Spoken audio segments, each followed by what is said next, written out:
Oh ini ya Pak Hadi Irianto ini juga sudah gabung, kemudian banyak ini ya yang sudah lumayan yang sudah gabung, kemudian em,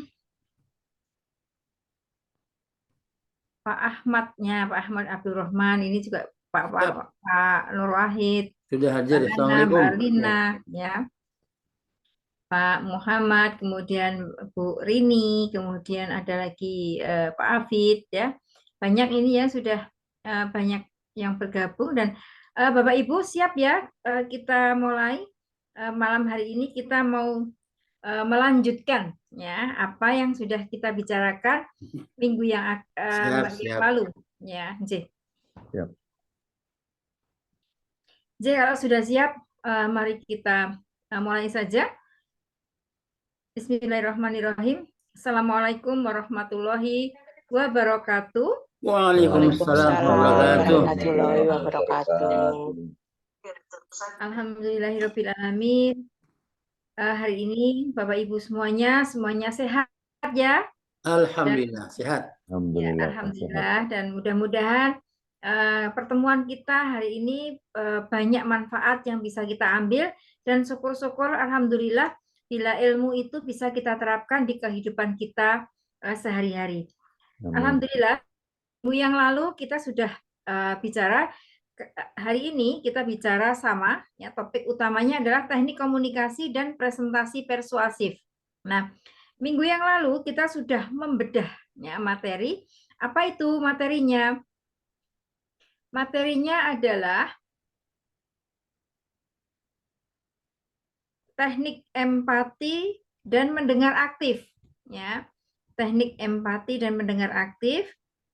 Kemudian juga bagaimana sih kita berbicara secara asertif. Nah, ini kemarin sudah banyak dikupas ya, banyak sekali dan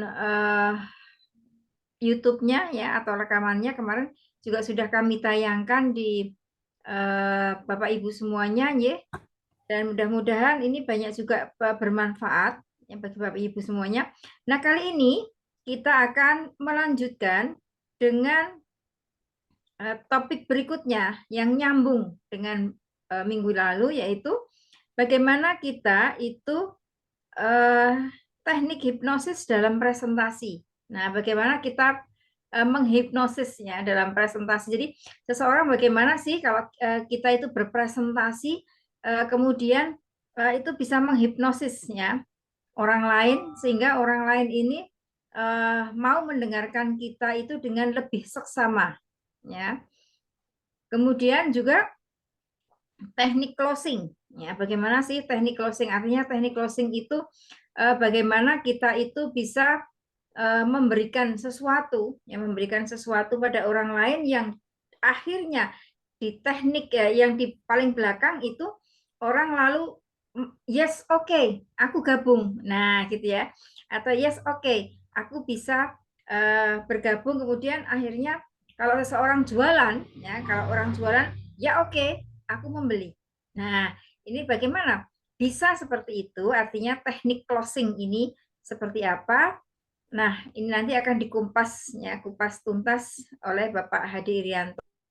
Dan nampaknya ini Pak Hadi Irianto terpental apa ya?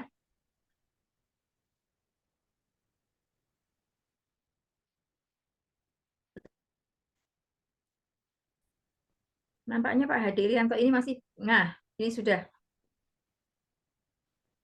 Iya, tadi. Ya, tadi sudah ada. Ya, tapi terpental ini tadi kelihatannya Pak Hadi Irianto ini. Ya, oke, ini terpental. Oke. Mudah-mudahan Ya, tidak tiba-tiba terpental lagi.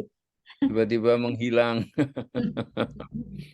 Nah, itu nongol. Ya, mungkin Kelihatan tuh pagi. kurang stabil Ya, ya apa Sehat ininya. beliau. Iya. Oke. Saya ulang, Bapak Ibu semuanya, saya ulang lagi yang pekan lalu itu kita bicara tentang teknik empati dan mendengar aktif, kemudian teknik bicara asertif. Nah, untuk yang sekarang kita lanjutkan dengan materi teknik hipnosis dalam presentasi dan bagaimana teknik closing yang jitu. Nah, bagaimana kita akhirnya closingnya itu seperti apa? Jadi artinya kalau kita jualan itu terjadi deal, ya, terjadi satu kesepakatan untuk terjadi jual beli. Nah, ini contohnya, contoh closing yang bagus itu seperti apa? Dan juga akhirnya nanti seperti apa pula lah, ya, kita itu bisa berpresentasi sehingga membuat orang terhipnosis. Artinya apa? Mendengarkan kita semuanya dan tidak apa namanya, tidak kemana-mana. Nah, begitu ya, tidak kemana-mana untuk melihat, ya. Jangan sampai ketinggalan berita atau jangan sampai ketinggalan apa yang dipresentasikan oleh seseorang tadi. Begitu, Bapak Ibu semuanya. Dan marilah sebelum itu, karena kemarin Pak Irianto ini juga sudah saya kenalkan juga, tapi sebelumnya monggo Bapak Ibu kita buka terlebih dahulu ya dengan berdoa menurut keyakinan kita masing-masing agar acara pada malam hari ini bisa terlaksana dengan baik. Monggo berdoa dipersilakan. Bismillahirrahmanirrahim.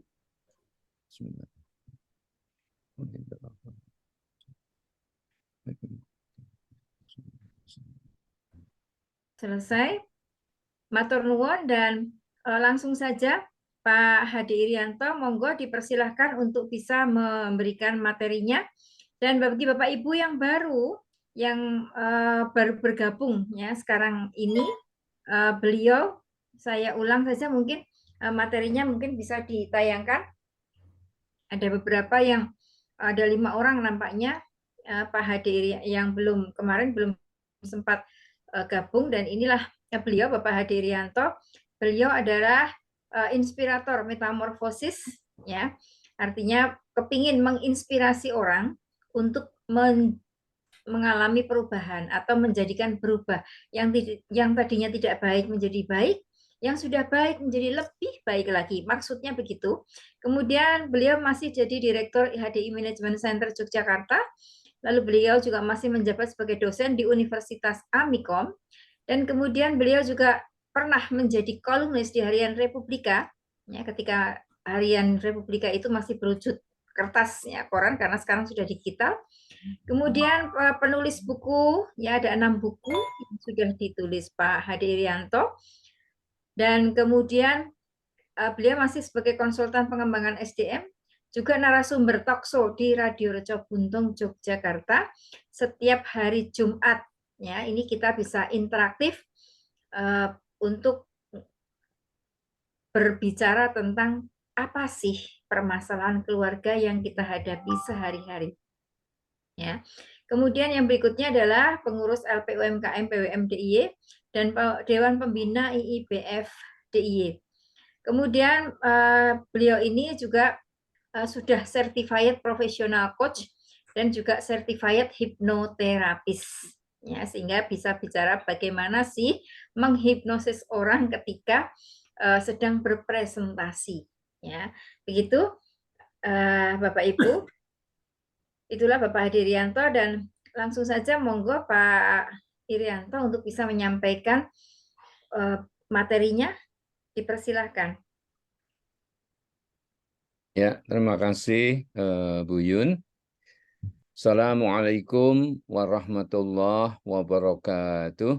Waalaikumsalam warahmatullahi wabarakatuh. Salam sejahtera untuk kita semuanya. Bapak Ibu yang saya hormati, yang tidak bisa saya sebut satu persatu gitu ya, karena cukup banyak yang bisa hadir, alhamdulillah, mulai dari ujung barat sampai dengan ujung timur gitu ya. Yang di Jogja dan sekitarnya juga cukup banyak yang bergabung. Pertama tentu kita bersyukur kepada Allah, Tuhan yang Maha Kuasa. Pada seri yang kedua ini Allah izinkan kita bisa bersua lagi gitu ya, lewat temu layar gitu ya, bukan temu muka gitu ya, atau tatap muka tapi tatap layar gitu ya. Mudah-mudahan tidak mengurangi kesungguhan kita di dalam belajar, di dalam berbagi ya satu dengan yang lain. Sholawat beriring salam semoga senantiasa tercurah terlimpah kepada Rasulullah Muhammad Sallallahu Alaihi Wasallam, keluarga, para sahabat dan umatnya sampai akhir zaman. Baiklah, Bapak Ibu yang saya hormati, tadi oleh Bu Yun sudah disampaikan ringkasan ya untuk pekan yang lalu atau seri yang pertama. Lebih banyak saya mengajak Bapak Ibu waktu itu ya untuk bicara tentang komunikasi gitu ya. Ada di sana konsep mendengar aktif ya. Kemudian ada juga bagaimana kita berempati saat kita berkomunikasi dengan orang lain. Nah, kemudian juga hal-hal lain yang terkait dengan bagaimana sikap kita gitu ya ketika berkomunikasi agar menjadi lebih efektif begitu. Nah, untuk kali ini seri yang kedua saya mohon izin ya untuk bisa berbagi dengan Bapak Ibu lebih pada sisi presentasi yang persuasif. Kira-kira begitu ya. Nah, ini yang pekan lalu ya kita punya kesimpulan seperti ini Bapak Ibu ya. Jadi komunikasi yang berdampak besar itu ternyata dipengaruhi oleh satu ya persepsi, kemudian yang kedua adalah suasana hati dan yang ketiga adalah sikap. Ya, baik sisi pemberi pesan maupun sisi penerima pesan ya. Jadi ketika pemberi pesan atau dalam hal ini disebut komunikator gitu ya, itu dengan komunikan orang yang menerima pesan itu punya persepsi yang sama, maka tentu komunikasi itu bisa nyambung. Ya, berarti berdampak besar. Kenapa? Karena terjadilah saling pengertian. Lalu suasana hati juga ternyata menjadi hal yang tidak bisa diabaikan ketika kita berkomunikasi gitu ya.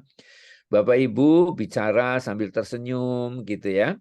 Sama Bapak Ibu bicara sambil mohon maaf ya. Ya, mukanya penuh dengan cemberut misalnya gitu ya. Itu pasti akan diterima berbeda ya oleh pihak lain. Nah, begitu pula sikap ya. Misalnya ketika Bapak Ibu sedang berbicara face to face begitu ya. Lalu Bapak Ibu seolah-olah tidak memperhatikan ya atau acuh tak acuh sikapnya ya. Itu tentu menjadi sangat berpengaruh terhadap hasil dari komunikasi itu. Itu kesimpulan pada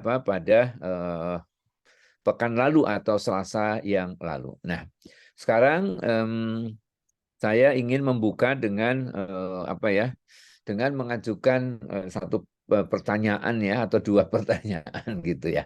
Dari pengalaman Bapak Ibu sendiri ya. Pertanyaan yang pertama seperti ini. Ya. Apa yang Bapak Ibu rasakan ya ketika presentasi Bapak Ibu mendapatkan respon yang antusias? Nah, coba saya kepingin nih mendengar ya paparan dari Bapak Ibu semuanya ya. Coba siapa yang siap untuk bisa memberikan jawaban. Ya. Coba nih Pak Abdurrahman, barangkali ada yang mau disampaikan Pak? Ya, dari pengalaman aja.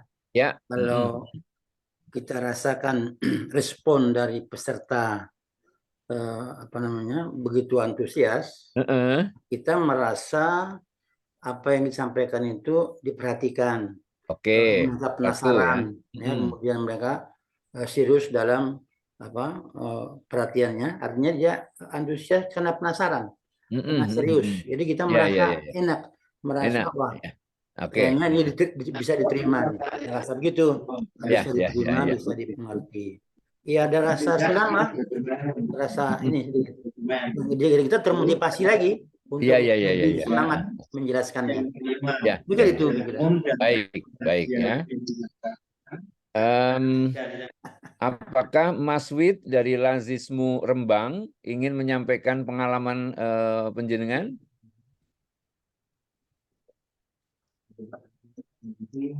Untuk GCA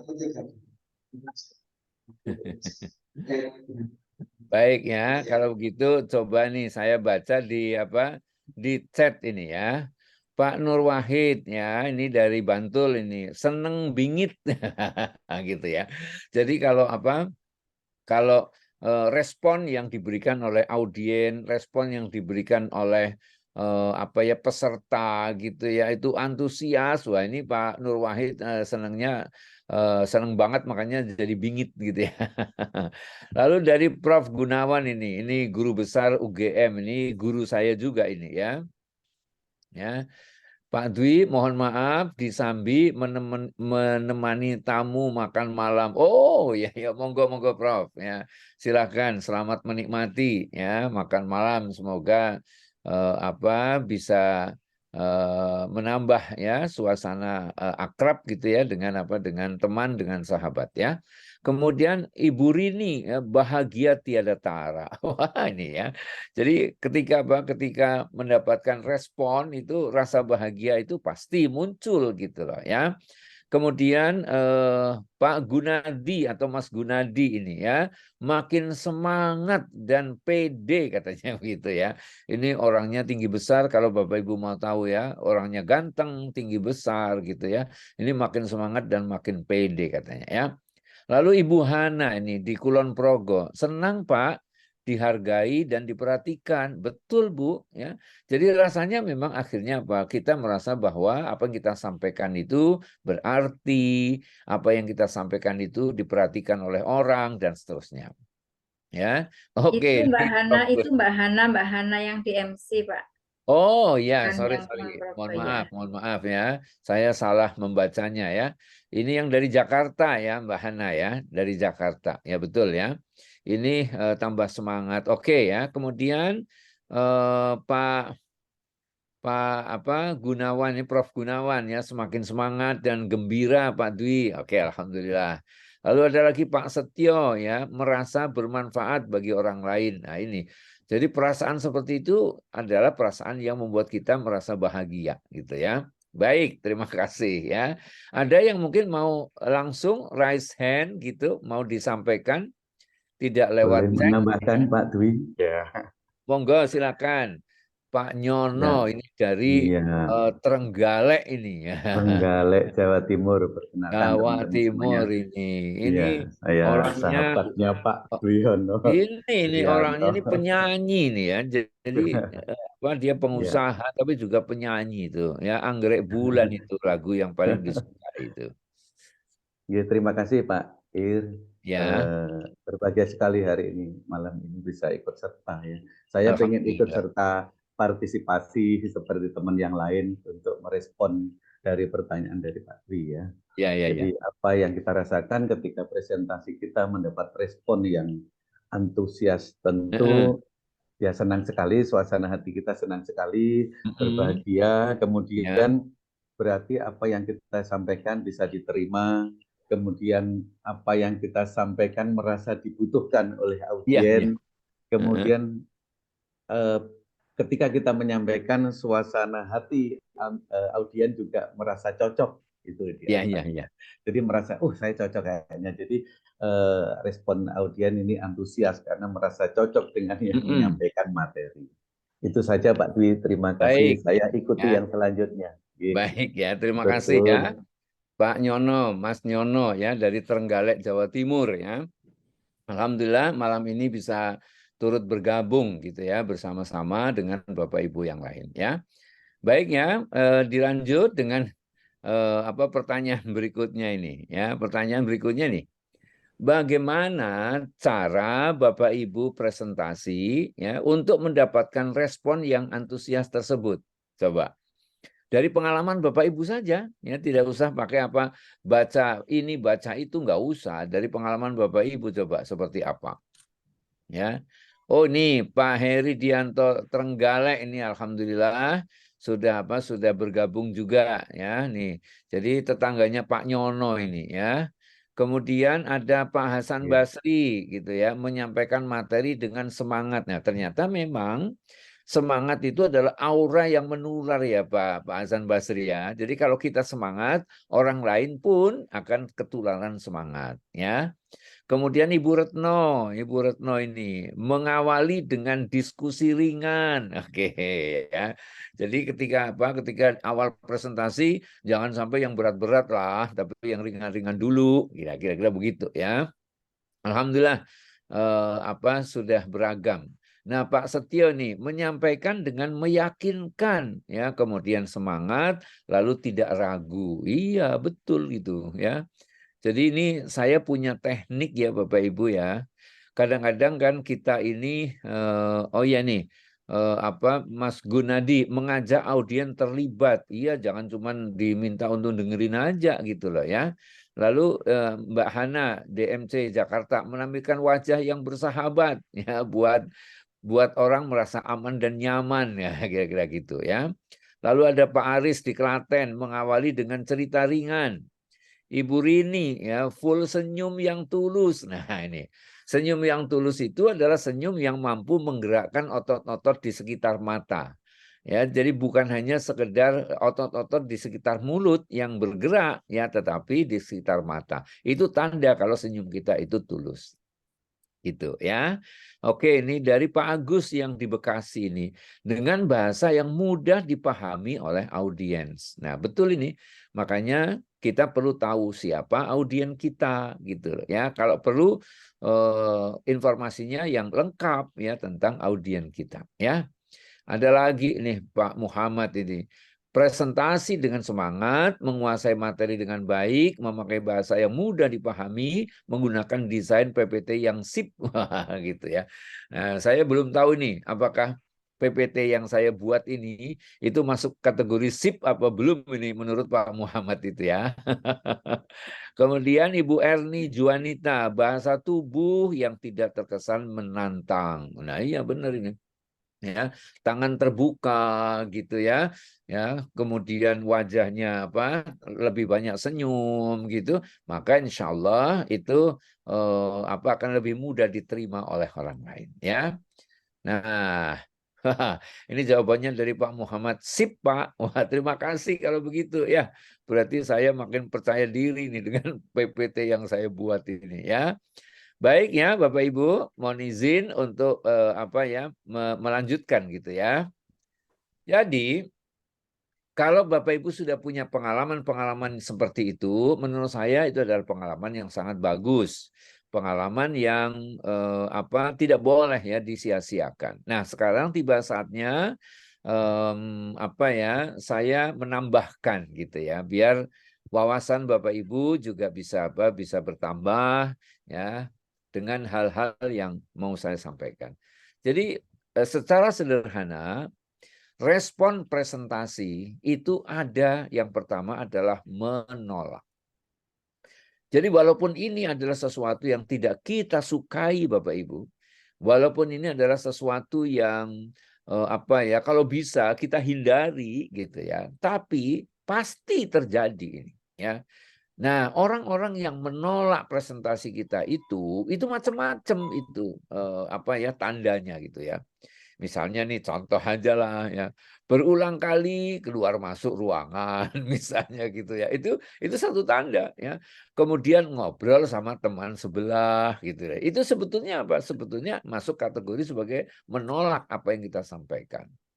Ya, atau dengan bahasa tubuh yang menyepelekan kita misalnya gitu ya.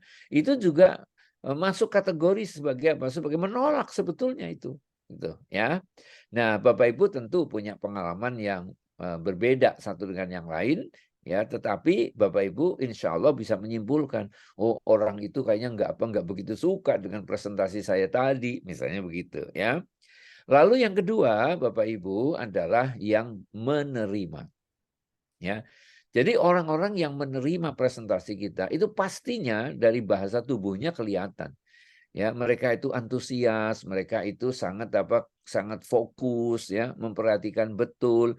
Bahkan mohon maaf ya, ada yang misalnya kebelet ke belakang saja itu ditahan-tahan. Ya, jangan sampai kehilangan kesempatan ya untuk mendengarkan Bapak Ibu saat Bapak Ibu presentasi. Ya, sampai diampet gitu ya. Benar ini. Kenapa? Wah, rugi kalau nanti saya keluar dari ruangan ini misalnya begitu ya. Nah, terus yang ketiga ini ya tetap ada loh Bapak Ibu, yang ketiga ya, yaitu ini ya. Jadi maybe yes, maybe no gitu ya. Ini yang nggak jelas gitu ya. Barangkali nolak ya enggak, nerima juga enggak. Jadi ini peserta presentasi yang nggak jelas posisinya, ya. Tapi itu memang ada yang seperti itu. Ya, yang seperti itu. Jadi menunjukkan bahwa raut mukanya itu tidak ada wajah menyenangkan, kira-kira gitu ya. Atau wajahnya tegang gitu ya. Itu kelihatan gitu bahwa itu adalah orang-orang yang sebenarnya bimbang ya. Mau meninggalkan ruangan barangkali nggak enak ya, tapi berada di dalam ruangan tersiksa, kira-kira begitu ya. Itu adalah kategori yang ketiga. Nah, mudah-mudahan ke depan nanti kalau Bapak Ibu presentasi, jumlah audien yang bisa menerima presentasi Bapak Ibu semakin hari semakin bertambah banyak prosentasenya ya. Amin ya robbal alamin. Ya. Bahkan misalnya kayak Pak Abdurrahman ya yang boleh jadi sering diminta untuk memberikan mungkin pengajian atau apa. Itu ada juga loh Pak jamaah yang masuk kategori 3 ini gitu ya. Jadi ada yang menolak, ada yang menerima, ada yang nggak jelas gitu. Itu pasti ada juga yang seperti itu gitu lah ya. Nah, tentu kita tidak pingin presentasi kita itu ditolak ya, kemudian audiens sudah datang tapi nggak jelas ya, mestinya tidak seperti itu ya. Bagaimana caranya agar yang menolak itu kemudian bisa kita giring untuk bisa menerima? Bagaimana yang tidak jelas tadi juga bisa kita giring agar mereka itu sukacita menerima presentasi kita? Mudah-mudahan yang mau saya sampaikan ini ya semoga nanti bisa dipraktekkan ya oleh Bapak Ibu ya. Oke. Nah, Insya Allah. Ya, yang perlu Bapak Ibu ketahui, respon presentasi ini ternyata ya amat dipengaruhi oleh hal-hal seperti ini Bapak Ibu ya. Yang pertama adalah sosok presenter. Ya, sosok presenter ini. Maka mohon maaf ini penampilan kita pada saat kita presentasi misalnya gitu, itu juga harus kita perhatikan itu. Ya, harus kita perhatikan ya. Mohon maaf ya. Tidak boleh lagi kita mau presentasi lalu kita tampil apa adanya ya. Bahkan mohon maaf terkesan kita tidak menghargai diri kita sendiri ya. Nah, ini saya ingin menyampaikan pengalaman yang dialami ya oleh seseorang ya. Jadi orang ini adalah pemilik resto ayam ya yang sangat sangat banyak cabangnya ya. Sudah lebih dari 1.000 outlet ya Bapak Ibu ya. Saya tidak perlu nyebut nama merek dagangnya ya, tapi resto ayam gitu ya, resto ayam. Kemudian tahun 2018 ya itu sudah bisa tembus pada angka 1 triliun omsetnya ya setahun ya. Nah, beliau ini karena apa? Karena sukses betul ya bisnisnya, maka diundanglah beliau itu oleh Bank Indonesia.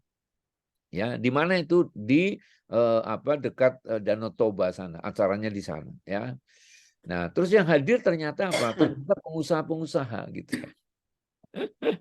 Yang hadir itu pengusaha-pengusaha yang diundang oleh Bank Indonesia gitu ya. Nah, itu ada loh audien itu yang ya kita semuanya tahu lah ya, kalau namanya orang Sumatera Utara itu kan memang keterbukaannya sangat tinggi gitu ya. Ya, ada yang katanya komentar begini, saya ini nggak percaya kalau Anda itu adalah pemilik bisnis ayam yang seperti ini. Karena penampilan Anda itu sangat tidak meyakinkan, katanya begitu. Ya. Jadi yang bercerita adalah beliaunya sendiri ya ketika saya bersama dengan Bu Yun gitu ya, itu beberapa hari yang lalu silaturahim kepada beliau. Beliau cerita sendiri ya. Ternyata memang penampilan itu jadi penting Bapak Ibu ya. Walaupun kita tidak perlu kemudian berlebih-lebihan apalagi sampai norak penampilan kita ya. Tapi bahwa orang melihat kita itu sebagai orang yang memperhatikan penampilan itu menurut saya sudah cukup ya gitu ya. Makanya mohon maaf nih, ini contoh aja lah ya. Kenapa saya pakai topi seperti ini gitu ya. Ini bagian loh Bapak Ibu, bagian dari dari membangun sosok presenter gitu ya. Biar nanti ke depannya bisa menjadi ciri khas gitu loh. Oh, kalau yang presentasi pakai topi kayak gitu itu apa kayaknya Pak Ir itu. Nah, kira-kira begitu ya. Itu yang pertama. Kemudian yang kedua, ya, respon presentasi itu dipengaruhi oleh pikiran audien, Bapak Ibu. Ya. Kalau pikiran audien ini mengatakan ini siapa ini yang presentasi ini, kayaknya kok nggak meyakinkan itu. Nah, maka tentu respon dia kepada presenter itu juga pasti rendah. Kenapa? Karena meragukan, kan begitu.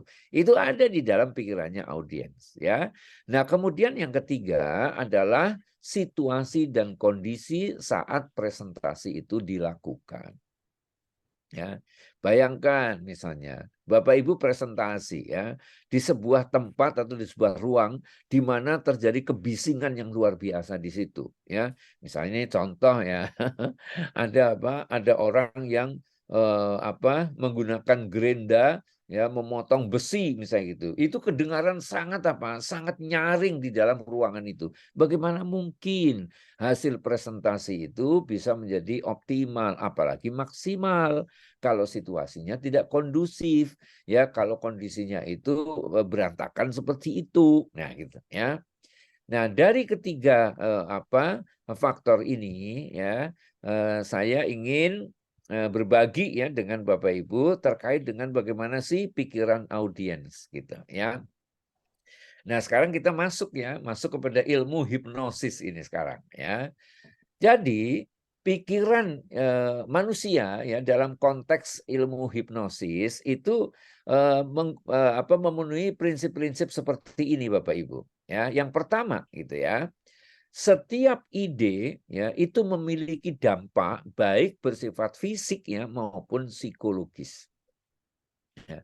Jadi misalnya nih contoh. Ada orang yang lagi bergembira ria karena sedang ngopi bareng temannya, bercanda, lama tidak ketemu ya. Suasana psikologisnya itu adalah suasana yang penuh dengan kegembiraan ya. Tapi coba ada salah satu di antara peserta itu yang menerima WA gitu ya. Lalu isi WA-nya itu adalah salah satu anggota keluarga dari yang menerima WA itu dikabarkan mengalami kecelakaan, misalnya begitu ya. Terus sontak yang menerima WA itu ya, wajahnya berubah sekali dari tadinya cerah ceria menjadi langsung sangat sedih ya.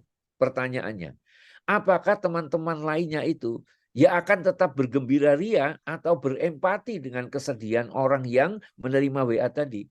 Pastinya berempati. Ya, berempati.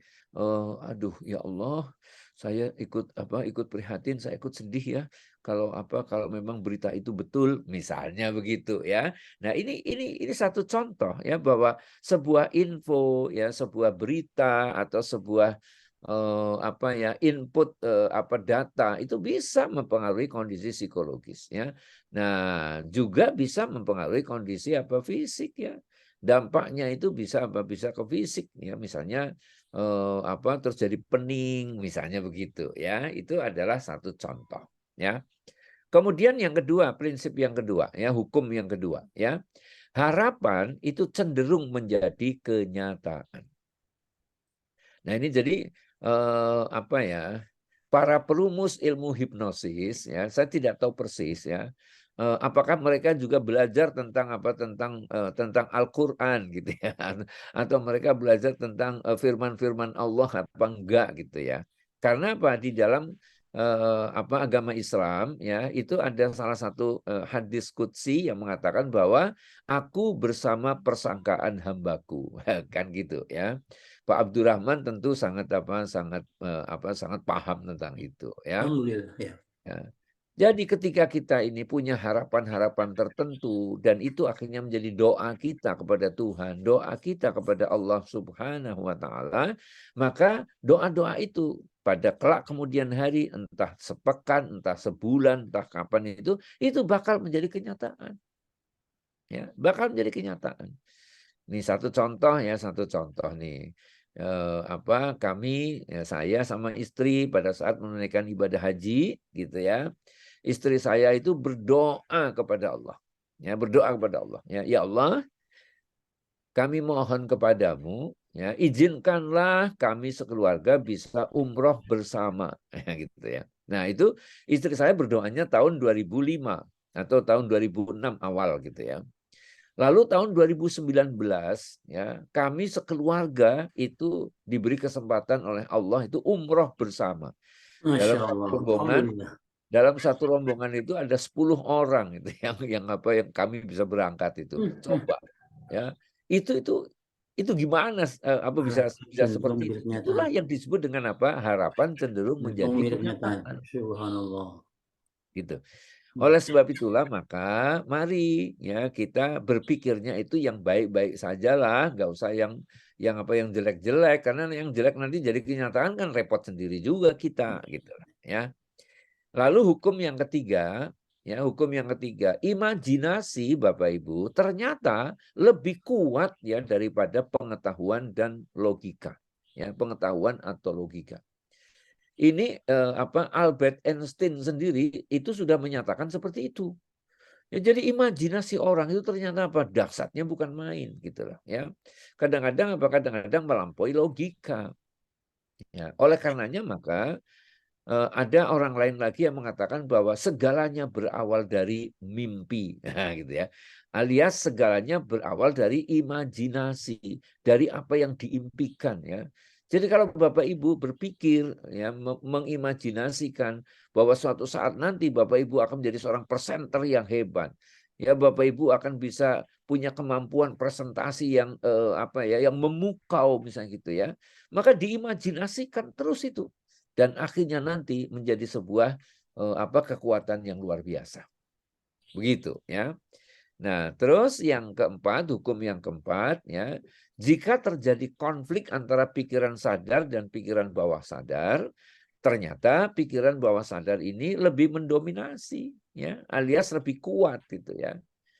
Nah, kami pernah menyampaikan dalam banyak forum gitu ya, bahwa kekuatan atau energi pikiran bawah sadar itu 88%. Kemudian yang pikiran sadar 12%. Nanti saya juga sampaikan kepada Bapak Ibu ya. Ini contoh aja lah, contoh ya. Misalnya nih ada sebuah papan gitu ya, terbuat dari kayu jati lagi misalnya gitu ya. Bayangkan ya Bapak Ibu ya, kayu jati itu panjangnya 3 meter. Kemudian lebarnya 40 cm gitu ya, cukup lebar lah ya 40 cm. Kemudian tebelnya itu 5 cm. Itu kayu jati kan kuat banget itu ya. Kalau dipakai sebagai sebagai jembatan misalnya itu insya Allah kalau harus diseberangi oleh satu orang itu nggak bakalan patah, insya Allah begitu ya. Nah, terus kayu atau papan itu tadi diletakkan di atas lantai ya. Persis di atas lantai. Nah, kemudian Bapak Ibu diminta untuk berjalan di atasnya. Ya, pastinya Bapak Ibu itu tidak ada sedikit pun keraguan kan?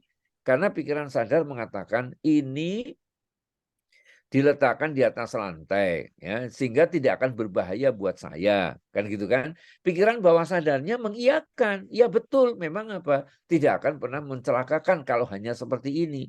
Akhirnya kita bisa berjalan begitu tenangnya. Tapi coba papan itu ya diletakkan ya antara dua gedung bertingkat yang saling berdekatan ya. Gedung bertingkatnya itu bertingkat berapa? Enggak usah tinggi-tinggi Bapak Ibu. Gedung itu gedung bertingkat 5 saja Saudara.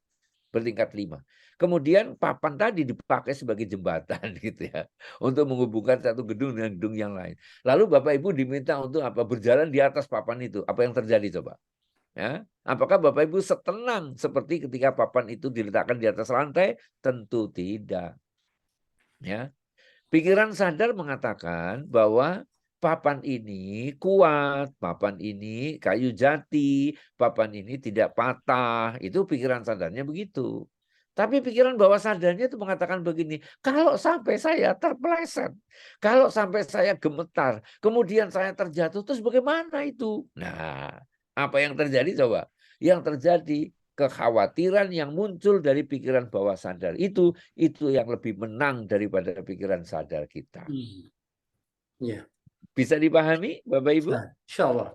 Insya Allah ya. Ya, insya Allah. Cocok ya berarti ya. Oke ya. Ini baru 4 loh ini ya, 4 hukum ya. Nah, kemudian yang kelima sekarang. Yang kelima, setiap ide itu bakal bertahan sebelum digantikan oleh ide yang baru. Nah, ini cerita ini nggak usah tentang orang lain ya Bapak Ibu ya. Cerita ini tentang saya sendiri ini ya, saya sendiri ini ya. Istri saya itu sudah berulang-ulang ya bilang ya kepada saya itu ya tentang bahwa namanya sayur pare itu ya itu banyak mengandung insulin ya bagus untuk orang diabetes gitu ya. Tapi saya tetap saja belum mengenal gitu lah ya belum ya. Nah, begitu ada orang lain ya yang ahli membuat sup sayur yang itu bisa menjadi obat, bisa menjadi kalau bahasa Jawanya itu tombo gitu ya. Dia mengatakan sama dengan istri saya itu bahwa pare itu adalah banyak mengandung insulin sehingga bagus untuk orang yang diabetes itu. Apa yang kemudian terjadi coba? Karena beliau itu adalah orang yang yang punya kemampuan bikin sup sayur 5 unsur dan itu banyak menyembuhkan atau banyak menjadi wasilah kesembuhan orang. Akhirnya saya bisa menerima. Dan sejak saya menerima ya Bapak Ibu, pare di mulut saya tidak pahit coba. Padahal sebelumnya ya itu selalu pahit itu. Ya, selalu pahit itu. Nah, itu artinya apa? Ide yang baru sudah menggantikan yang lama. Yang lama mengatakan pare pahit, sedangkan yang baru mengatakan pare itu bermanfaat. Nah, gitu loh ya. Nah, sejak saat itu sekarang ini saya makan pare meskipun masaknya itu tidak pakai dihilangi pahitnya, saya tetap doyan itu. Kenapa? Karena di mulut saya sudah tidak sepahit dulu, kira-kira begitu. Ya, ini adalah pengalaman real gitu ya, pengalaman real. Kemudian yang berikutnya lagi nih, yang hukum yang keenam ya. Sugesti yang diterima itu akan bisa membuka jalan bagi sugesti-sugesti berikutnya. Ya. Coba aja ya. Nih, coba aja ya. Bapak Ibu ya makan di sebuah restoran. Ya. Terus Bapak Ibu diberikan menu-menu gitu ya, menu-menu. Nah, terus akhirnya ditanya, apa yang Bapak Ibu pesan gitu ya. Akhirnya pesan kan? Terus pelayannya itu cerdas pelayannya itu ya. Mohon izin ya Bapak Ibu, ini ada menu baru loh di restoran kami dan menu baru ini ternyata sangat banyak disukai oleh pengunjung kami. Ya, barangkali Bapak Ibu mau mencicipi menu baru kami. Wah, gitu ya. Dengan bahasa yang dengan bahasa yang sangat santun gitu ya. Akhirnya apa yang terjadi? Kalau kita yang ditawari itu mungkin kita akan ngomong, "Oke, kalau begitu saya coba ya." Nah, gitu ya. Udah diterima toh? Akhirnya apa? Dia ngomong lagi, "Itu kan yang makanannya, yang minumannya ini juga baru loh." Gitu ya. Akhirnya apa yang terjadi? Kita ini mencoba semuanya coba. Nah, itu. Jadi ketika sebuah sugesti diterima, maka akan bisa membuka jalan bagi sugesti-sugesti berikutnya. Nah, itulah sebabnya. Maka di dalam satu presentasi gitu ya, Bapak Ibu perlu ya memberikan sugesti-sugesti yang baik kepada audiens gitu loh ya. Saya percaya ya Bapak Ibu ini adalah orang-orang yang sangat menginginkan perubahan. Sangat menginginkan nasibnya bisa menjadi lebih baik. Bagaimana Bapak Ibu? Setuju kan dengan dengan statement saya? Pasti mereka bilang, "Iya, Pak, setuju." Gitu ya. Nah, kalau sudah seperti itu, berarti kalau Bapak Ibu setuju, Bapak Ibu ini butuhkan cara bagaimana agar Bapak itu bisa berubah, agar nasib Bapak Ibu bisa menjadi lebih baik. Bagaimana menurut Bapak Ibu? Iya, betul juga. Nah, tuh, ya kan? Itu namanya apa? Sugesti di awal diterima akan membuka jalan bagi sugesti-sugesti berikutnya. Ya. Kemudian yang berikutnya lagi, hukum yang ketujuh ya Bapak Ibu. gejala psikosomatik ya ini bisa jadi sakit fisik ya jika berlangsung terlalu lama tuh ya. Padahal sebelumnya kita tuh tidak punya loh sakit seperti itu. Tapi karena psikosomatik itu maksudnya apa? Maksudnya adalah gejala di mana pikiran-pikiran seseorang itu mungkin punya kekhawatiran yang berlebihan ya sehingga akhirnya menjadi penyakit atau jadi sakit fisik. Ya. Saya pernah mengikuti ceramahnya Ustadz Danu ya pada saat itu di TPI ya Bapak Ibu masih ingat saya gitu ya. Ustadz Danu itu pernah ditanya sama seorang ibu ya, Ustadz, saya sudah sekian tahun ini pinggang saya itu kok sakit terus. Ya, padahal saya sudah ke dokter, lalu resep obatnya sudah saya belikan, sudah saya minum. Kenapa ya kok masih tetap sakit aja? Ya. Terus Ustadz Danu itu bertanyanya begini, sebentar Bu, apakah ada yang Ibu pikirkan atau lebih tepatnya apakah ada yang Ibu khawatirkan? Nah, gitu ya. Awalnya si ibu tadi bilang ya kalau kayaknya sih nggak ada Ustadz. Yang benar ya. Coba sekarang direnungkan ya yang sering Ibu khawatirkan dalam waktu belakangan ini apa? Akhirnya si ibu tadi cerita ya. Ya jujurlah Ustadz ya saya itu khawatir bener ini. Sebentar lagi suami saya itu pensiun ya. Lah terus kapan kira-kira pensiunnya itu? Ya pensiunnya barangkali 2-3 tahun lagi lah, 2-3 tahun lagi pensiun.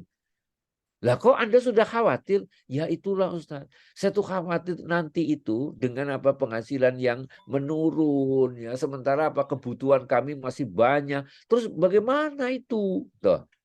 Jadi ternyata Ibu Bapak, stresnya seseorang itu bisa berdampak menjadi sakit fisik jika itu berlangsung terlalu lama. Alias Alias gejala psikosomatiknya itu terjadi terus. Karena apa? Karena dipikir terus. Begitu, ya.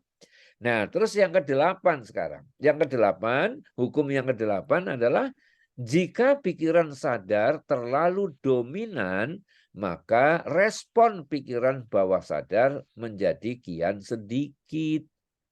Ya. Kenapa? Ya karena menjadi penghalang gitu, ya. Kok bisa jadi penghalang? Ya, tentu ada penjelasannya, ya kan? Tapi sebelum itu kayaknya nih di chat kok ada yang menuliskan sesuatu gitu ya. Oh, dari Madiun Pak Rizal Tanjung. Nah, ini beliau ini orang PT Kereta Api Indonesia. Dulunya bekerja di Daop 6 Jogja, sekarang dipindah ke Daop 7 Madiun. Terima kasih Pak Rizal ya sudah bergabung dalam acara kita malam hari ini. Alhamdulillah ya, makin banyak ternyata yang bergabung ya. Oke, Bapak Ibu, sebelum saya lanjut ya, apakah ada di antara Bapak Ibu yang ingin mengajukan pertanyaan barangkali dari apa yang sudah saya jelaskan? Dipersilakan kalau ada. Kalau belum ada, saya lanjutkan ya. Gimana? Dilanjut atau ada yang mau ditanyakan? Lanjut dulu. Lanjut dulu, baik ya. Terima kasih ya. Nah, sekarang ya, nih perlu saya sampaikan kepada Bapak Ibu ya. Ternyata di dalam pikiran setiap manusia ya itu terbagi menjadi ada pikiran yang disebut dengan pikiran sadar, kemudian ada yang disebut dengan pikiran bawah sadar. Ya. Nah, antara pikiran sadar dan bawah sadar itu dipisahkan ya oleh sebuah pintu, gampangannya begitu saja lah, oleh sebuah pintu ya. Yang pintu itu disebut sebagai critical area. Ya, atau dalam bahasa lainnya adalah reticular activating system ya, atau disingkat RAS gitu ya. Nah, itulah sebetulnya yang akan apa? Yang akan meredam ya, misalnya informasi itu tidak akan diteruskan kepada pikiran bawah sadar ketika apa? Ketika ditolak oleh critical area ini. Ya, seperti itu. Ya, makanya tadi bilang kalau pikiran sadar itu terlalu dominan. Kenapa pikiran sadar terlalu dominan? Berarti critical area-nya tadi itu belum terbuka, masih tertutup. Sehingga apa? Penolakan itu menjadi lebih besar daripada penerimaan, gitu. Ya, makanya pikiran bawah sadar menjadi rendah daya kerjanya, gitu. Ya, nah perlu diketahui oleh Bapak Ibu, ya. Pikiran sadar kekuatannya hanya 12%. Tadi saya sudah bilang. Kemudian yang pikiran bawah sadar adalah 88%. Jadi kekuatannya memang lebih tinggi pikiran bawah sadar. Kapan itu terjadi ya pikiran sadar itu? Pikiran sadar Bapak Ibu ya itu terjadi sejak seseorang anak itu berusia 3 tahun. Ya, jadi pikiran sadar baru terbentuk ketika usianya 3 tahun. Ya, sebelum 3 tahun pikiran sadarnya itu belum berfungsi dengan baik. Nah, sedangkan pikiran bawah sadar ya itu sejak usia 4 bulan dalam kandungan seorang anak manusia. Bayangkan itu, ya. Berarti memang apa? Allah Sang Maha Pencipta ya itu sudah memberikan kepada kita karunia sejak usia 4 bulan di dalam kandungan ibu kita masing-masing. Ya. Nah, sedangkan critical area ya itu berfungsi pada saat seorang anak itu berusia 7 tahun. Ya. Nah, disinilah agak sedikit berbelok ya Bapak Ibu ya, tapi mudah-mudahan informasi ini juga penting ya. Mengapa seorang anak itu disebut punya usia emas itu 0 sampai 7 tahun. Ya. Karena pada usia itulah critical area-nya itu belum terbentuk. Ya, sehingga apapun informasi, apapun data, apapun pengetahuan itu akan diserap sedemikian rupa oleh anak-anak umur 0 sampai 7 tahun tadi itu. Dan 88%-nya itu akhirnya apa? Tersimpan di dalam pikiran bawah sadar. Ya. Maka apa yang terbentuk pada usia 0 sampai 7 tahun itulah yang mempengaruhi perkembangan berikutnya. Ya, jadi kalau mohon maaf ya Bapak Ibu sudah jadi orang tua masih sering merasa minder gitu ya. Karena apa sih? Karena pikiran bawah sadarnya itu banyak didominasi oleh pengalaman-pengalaman minder gitu ya. Itu. Makanya kemudian terbawa sampai kita tua. Nah, itulah sebabnya bagi Bapak Ibu yang masih punya anak-anak di bawah 7 tahun, cobalah lebih serius ya gitu ya. Lebih serius mendidik mereka ya dengan hal-hal yang positif. Ya. Jangan penuhi pikiran bawah sadar anak-anak kita itu dengan hal-hal yang negatif. Ya. Maka istri saya dalam hal ini adalah Bu Yun gitu ya, itu sering berbagi dengan ibu-ibu gitu ya. Mengapa sih anak orang kaya itu cenderung kaya? Ya, anak orang miskin cenderung miskin gitu ya. Kenapa kok bisa seperti itu? Karena anak orang kaya itu yang masuk ke dalam pikiran bawah sadar itu adalah satu, realitas bahwa orang tuanya kaya, kehidupannya seperti apa, gaya hidupnya seperti apa, kebiasaan setiap harinya seperti apa. Itulah yang masuk ke dalam pikiran bawah sadar si anak. Dan itu semuanya adalah pikiran bawah sadar yang diisi oleh kondisi kaya. Ya. Sedangkan anaknya orang miskin gitu ya, itu yang diterima itu juga begitu, ya. Namanya orang miskin itu adalah orang yang apa? Yang selalu merasa tidak mampu, selalu merasa kekurangan, ya. Jangankan untuk bersedekah, untuk membiayai kehidupan sendiri aja kurang dan seterusnya, ya. Nah, itulah yang kemudian terekam di dalam pikiran bawah sadar sehingga apa yang terjadi? Anaknya orang miskin, ya cenderung juga jadi miskin. Nah, kira-kira begitu ya. Ini apa ya? Logika-logika berpikirnya seperti itu. Nah, oleh karena itulah Ibu dan Bapak yang saya hormati, maka di dalam presentasi kita itu harus ada cara untuk bisa membuka critical area. untuk bisa menonaktifkan critical area itu. Biar apa? Biar tidak banyak penolakan, biar tidak banyak sanggahan, biar tidak banyak rintangan, kira-kira begitu. Ya. Nah, terus caranya bagaimana nih? Nah, cara untuk menembus critical factor itu, ya, critical area itu ternyata apa? Bisa dengan 5 cara. Yang pertama, ya, yang pertama adalah pengulangan atau repetition. Ya, oke ya. Sekarang mikrofonnya diaktifkan gitu ya. Saya mau bertanya, tolong dijawab. Ya, jawab. Saya mau mengucapkan sesuatu, ya, sebuah produk, Bapak Ibu mengucapkan mereknya. Siap ya, Bapak Ibu ya? Ya. Siap ya? Apa itu mereknya? Nggak usah mikir terlalu banyak nih. Nggak usah mikir terlalu banyak ya. Coba langsung dijawab ya. Teh botol. Osro. Coba. Itu satu contoh loh Bapak Ibu. Ya. Bapak Ibu berada di tempat yang berjauhan satu dengan yang lain. Bapak Ibu tidak pakai koordinasi lebih dulu. Ya, tapi kenapa kok jawabannya bisa sama? Yaitu sosro gitu loh. Ya. Ya karena di dalam pikiran bawah sadar Bapak Ibu yang paling kuat tersimpan itu adalah merek sosro. Ya. Kenapa kok merek sosro? Ya karena hasil dari pengulangan, hasil dari repetition. Bapak Ibu makan bakso, ya, itu di meja itu tertulis apapun makanannya, minumnya teh botol sosro gitu ya. Bapak Ibu dengerin mendengar iklan teh botol sosro. Kemudian Bapak Ibu lihat baliho misalnya gitu ya, teh botol sosro. Jadi semuanya itu terjadi pengulangan-pengulangan dan itulah yang bisa menembus critical area tadi. Sehingga akhirnya tersimpan kuat di dalam pikiran bawah sadar. Ya. Nah, oleh sebab itulah, maka ketika Bapak Ibu presentasi, ada hal-hal tertentu yang harus diulang-ulang. Harus diulang-ulang ya. Misalnya nih, Bapak Ibu mengucapkan yel-yel tertentu gitu ya. Misalnya apa? Untuk apa Bapak Ibu datang ke sini? Untuk bersenang-senang. Sekali lagi, untuk apa Bapak Ibu datang ke sini? Untuk bersenang-senang. Nanti diulangi lagi. Ya pada menit yang kesekian nanti misalnya diulangi lagi. Sehingga yang terjadi apa? Yang terjadi adalah orang yang datang ke presentasi Bapak Ibu itu pikirannya senang. Ya. Kenapa? Karena diulang-ulang terus.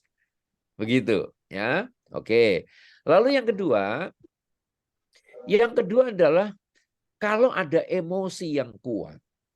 Ya, kalau ada emosi yang kuat itu yang terjadi apa yang terjadi?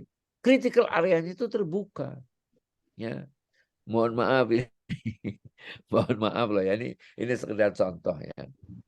Kenapa sih ya para pengemis itu ya terutama pengemis ibu-ibu itu banyak yang menggunakan anak kecil digendong gitu ya. Untuk apa sih? Untuk bisa menembus emosi orang yang diminta. Aduh, kasihan dia punya anak masih kecil dan sebagainya. Akhirnya apa? Orang kemudian kedermawanannya itu muncul. Kenapa? Karena dipancing dengan emosi yang kuat. Gitu, ya. Terus yang ketiga adalah sesuai dengan belief system. Ya. Jadi kalau Pak Abdurrahman itu mau memberikan sebuah nasihat gitu ya.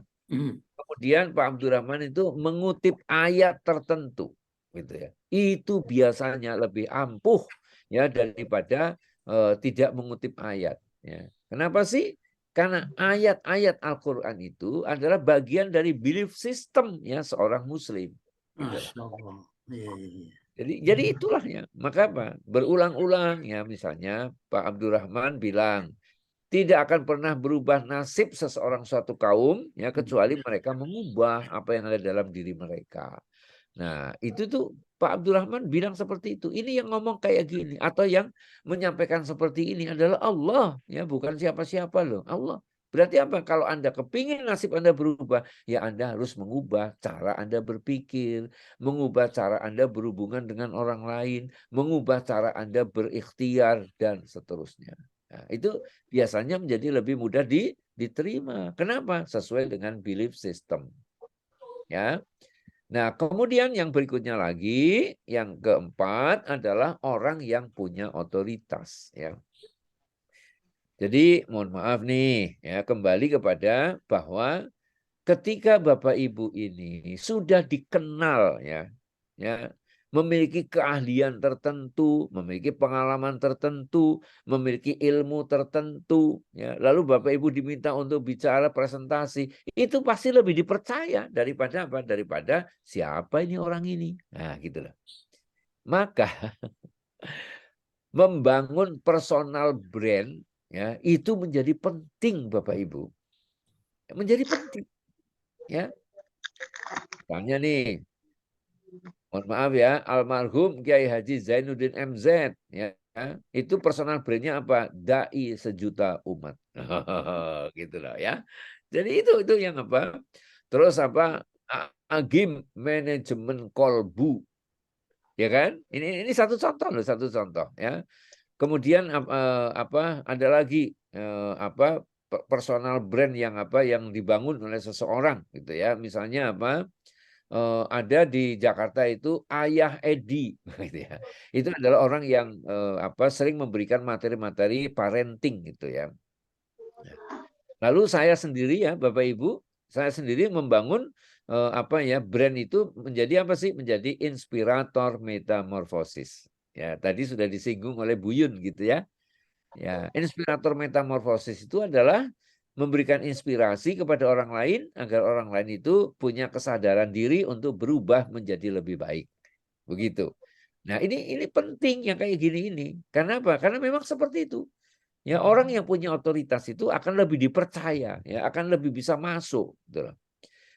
Ngomong tentang kesehatan, ya, yang ngomong adalah dokter, misalnya gitu. Pasti akan lebih dipercaya daripada yang ngomong adalah petani, misalnya gitu. Ya. Nah, terus yang terakhir, yang kelima adalah dalam kondisi hipnosis. Nah, ini. Seperti apa dalam kondisi hipnosis itu? Ya, adalah orang yang fokus. Ya, orang yang sedang punya konsentrasi yang bagus. Kemudian orang yang sedang rileks, gitu loh, ya. Nah, itulah yang disebut dengan bisa membuka critical area. Lalu dengan cara apa? Ya, salah satunya Ibu Bapak, salah satunya adalah dengan apa? Dengan memperdengarkan musik. Ya. Makanya ya kalau misalnya apa orang misalnya berdoa gitu, lalu diiringi dengan musik apa ya musik apa relaksasi gitu ya, itu bisa loh apa sangat menyentuh gitu loh ya. Nah itulah yang kita sebut dalam kondisi hipnosis Bapak Ibu. Jadi tugas kita sebagai presenter adalah membuat orang itu konsentrasinya terbangun gitu ya, merasa butuhnya terbangun, kemudian dia itu siap untuk menerima sesuatu dari kita. Nah, kalau itu sudah tercapai berarti itu dalam keadaan hipnosis. Maka insya Allah ya pesan-pesan yang kita sampaikan kepada mereka itu akan bisa menjadi lebih mudah diterima. Begitu ya. Makanya tadi apa sebelum kita mulai ya ada musik relaksasi gitu ya yang apa yang diperdengarkan ya dari apa dari host kami gitu ya. Biar apa sih? Biar kita ini jadi apa? Jadi tenang, jadi rileks gitulah ya. Oke. Nah, selanjutnya sekarang. Ini perlu untuk kita ketahui bersama ya. Jadi di dalam presentasi itu ada sunatullahnya loh Bapak Ibu. Ya, ini istilah saya aja gitu ya. Coba Bapak Ibu perhatikan, ada kurve ya, ada grafik seperti itu ya. Yang vertikal itu menunjukkan perhatian, yang horizontal menunjukkan waktu. Jadi ketika Bapak Ibu pertama kali tampil ya, perhatian audiens itu masih 0. ya kan? Belum naik. Kenapa? Mereka masih bertanya-tanya kan, ini siapa? Kemudian apa sih yang mau disampaikan? Kira-kira nanti cara menyampaikannya menarik enggak ya? Masih sibuk ya audien itu dengan berbagai macam pertanyaan yang berkecamuk di dalam benaknya. Nah, begitu Bapak Ibu membuka presentasi itu dengan kalimat-kalimat yang oke, kalimat-kalimat yang menyenangkan, kalimat-kalimat yang penuh semangat, perhatian audien itu menjadi terus meningkat. Tapi tolong ingat ya, antara 15 sampai 20 menit perhatian audien itu akan mencapai titik yang tertinggi, titik kulminasi. Nah, setelah itu biasanya terus menurun. Ya. Lalu gimana cara kita ya agar tidak terjadi menurun? Maka kita perlu lakukan yang disebut dengan ice breaking. Nah, tuh ya.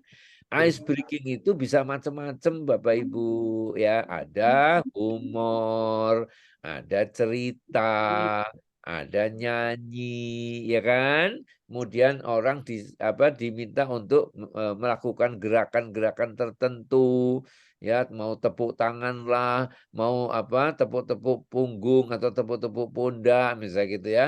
Kemudian memberikan tebakan gitu dan lain-lain. Jadi memang harus dilakukan. Kalau enggak nanti menurun itu ya. Jadi menurunnya perhatian audien itu bisa macam-macam ya. Bisa akhirnya mohon izin ke belakang ya, tapi lama nggak masuk-masuk lagi gitu ya. Kemudian ada yang mainan pakai ballpoint, ballpointnya dicetat-cetat. Ada lagi yang yang ngobrol sama teman sebelah gitu loh. Ada lagi yang yang ngantuk dan seterusnya. Itu artinya apa? Perhatian mereka menurun. Nah, kalau tidak ditimpali dengan ice breaking, ya sudah, menurunnya itu menjadi menjadi deras ya, sehingga akhirnya betul-betul tertidur gitu. Nah, kalau tertidurnya memang karena karena dihipnosis, itu beda lagi gitulah ya. Nah, sekarang teknik closing yang jitu ya. Bagaimana mengakhiri sebuah presentasi ya agar audien ini selalu ingat dengan apa yang kita sampaikan. Ya, mereka itu berkesan ya sangat positif terhadap apa yang kita sampaikan ya. Maka ada beberapa hal yang perlu kita perhatikan. Yang pertama ya, seorang presenter perlu meringkas ya, perlu meringkas. Makanya pada pertemuan yang pertama ya, saya sudah menyampaikan kepada Bapak Ibu toh kesimpulannya gitu ya. Jadi kesimpulannya bahwa Andalah ya sebagai penentu gitu ya, bahwa komunikasi itu akan berdampak besar bila ya ada persepsi yang baik kan gitu kan. Kemudian juga ada sikap yang baik, ada suasana hati yang baik dan seterusnya. Ya, itu kita meringkas gitu. Lalu ada lagi teknik berikutnya. Ya, teknik berikutnya disebut dengan call to action. Jadi mengajak audien ya untuk action. Ya, ini satu contoh ya, satu contoh. Ini mohon maaf ya, pada saat Pak Tung Desem Waringin itu menyelenggarakan seminar, diakhiri dengan mau menjual buku misalnya gitu ya. Maka beliau itu mengajak audien itu untuk untuk membeli buku dengan cara yang sangat sangat menarik gitu ya. Misalnya Bapak Ibu untuk bisa mengetahui lebih detail lagi materi seminar kita hari ini, maka semua ada di dalam buku ini. Bahkan di dalam buku ini Bapak Ibu bisa mencerna sampai kepada hal yang sangat teknis ya, sehingga Bapak Ibu tidak perlu bingung lagi saya harus berbuat apa. Nah, kalau Bapak Ibu harus beli buku ini di toko, maka harganya sekian. Nah, mumpung ada di forum ini, silakan Bapak Ibu bisa membeli dengan diskon sekian. Tapi ini tidak lama. Saya memberikan kepada Bapak Ibu waktu hanya 5 menit sejak sekarang. Siapa yang memang mau membeli, saya berikan kesempatan. Mulai sekarang, ayo. Tepuk tangan. Akhirnya apa yang terjadi? Orang berlarian untuk untuk mengejar buku itu agar kebagian. Kenapa? Karena dapat diskon. Misalnya begitu. Nah, itulah yang kita sebut dengan call to action. Ya, kalau Bapak Ibu sedang menawarkan satu aplikasi, ya, maka Bapak Ibu bilang, ya, oke ya Bapak Ibu, penjelasan tentang aplikasi ini sudah kami lakukan. Nah, yuk sekarang Bapak Ibu, biar tidak bingung lagi, ayo sekarang dicoba. Dicoba, dibuka dulu dengan cara seperti ini. Kemudian setelah itu proses ini, setelah itu lagi seperti ini. Sudah jadi, ayo kita coba. Nah, itu namanya call to action. Ya. Kalau zamannya Ustadz Yusuf Mansur itu, dia menggunakan sorban. Ya. Bapak Ibu, betapa pentingnya sedekah itu untuk kepulangan kita ke hadapan Allah Subhanahu wa Ta'ala. Bapak Ibu, silakan sebelum Bapak Ibu itu menyesal, ayo apapun yang bisa Bapak Ibu sedekahkan, sedekahkan sekarang juga. Ini tempatnya, silakan ditaruh di situ. Akhirnya apa? Ada yang sedekah handphone, ada yang sedekah jam tangan, ada yang sedekah duit dan sebagainya. Itulah yang disebut dengan call to action. Ya. Nah, kemudian yang ketiga adalah bercerita. Ya, bercerita. Ya, ini sering saya pakai juga. Ya, sering saya pakai juga untuk untuk bercerita. Ya. Jadi misalnya nih, contoh ya. Ada seorang murid yang pagi-pagi buta datang ke rumah seorang guru. Lalu dia ngomong sama gurunya itu, guru, saya sudah punya keputusan bulat, saya mau bunuh diri saja guru. Wah, gurunya kan kaget itu. Ya, kenapa kok tiba-tiba dia ngomong mau bunuh diri? Karena apa? Sepertinya saya sudah tidak ada gunanya lagi hidup. Semua orang itu mencampakkan saya, semua orang mencerca saya, semua orang menyalahkan saya. Lebih baik apa? Saya bunuh diri saja. Tapi saya masih punya iman guru. Maka saya bertanya, gimana caranya agar bunuh diri saya tidak dosa? Gitu. Nah, akhirnya Pak gurunya itu bilang, udah kamu duduk dulu di sini, ya Bapak mau masuk sebentar. Lalu si Bapak guru tadi keluar membawa satu gelas air minum, kemudian ditambah dengan garam satu mangkok, lalu ada sendoknya di situ. Nah, sekarang begini, karena kamu tadi bertanya gimana caranya mau bunuh diri tapi tidak dosa, maka sekarang gini, ambil tuh garam 1 sendok makan. Terus diapain guru? Masukkan ke dalam gelas berisi air itu. Lalu ya udah diaduk aja. Setelah itu minum dong. Biar kamu mati, bunuh diri tapi tidak dosa. Minum aja. Nah, ternyata apa? Setelah diminum, ya, karena dia sudah ngerti kan. Masa 1 sendok garam itu dicampur dengan aja 1 gelas air itu, ya. Itu kan pasti rasanya sangat tidak enak, bahkan pahit gitu ya. Nah, akhirnya betul. Ketika diminum sedikit, lalu dimuntahkan lagi sama si muridnya tadi. Loh, kenapa kau muntahkan? Gak enak guru, pahit. Ya sudah, kalau begitu, sekarang air yang di dalam gelas itu buang aja lah. Kemudian gelasnya sama mangkok garam dan sendoknya kau bawa. Ayo, kamu ikut aku. Lalu mereka berdua datang ke sebuah telaga yang letaknya tidak jauh dari rumah Pak guru tadi itu. Sekarang nggak usah 1 sendok. Ya, sekarang apa? Semua garam yang ada di mangkok itu taburkanlah ke telaga itu. Terus habis itu ngapain guru? Habis itu adalah ambil air itu pakai gelas kamu itu. Terus ya diminum lah. Nah, ternyata si murid tadi meminum gelas itu sampai habis. Ya, lalu guru bertanya, kenapa kau minum sampai habis? Ya guru, karena apa? Rasanya segar. Dan saya memang sudah haus, makanya saya minum sampai sampai habis. Terus gurunya tanya, lalu pelajaran apa yang bisa kamu peroleh dari peristiwa ini?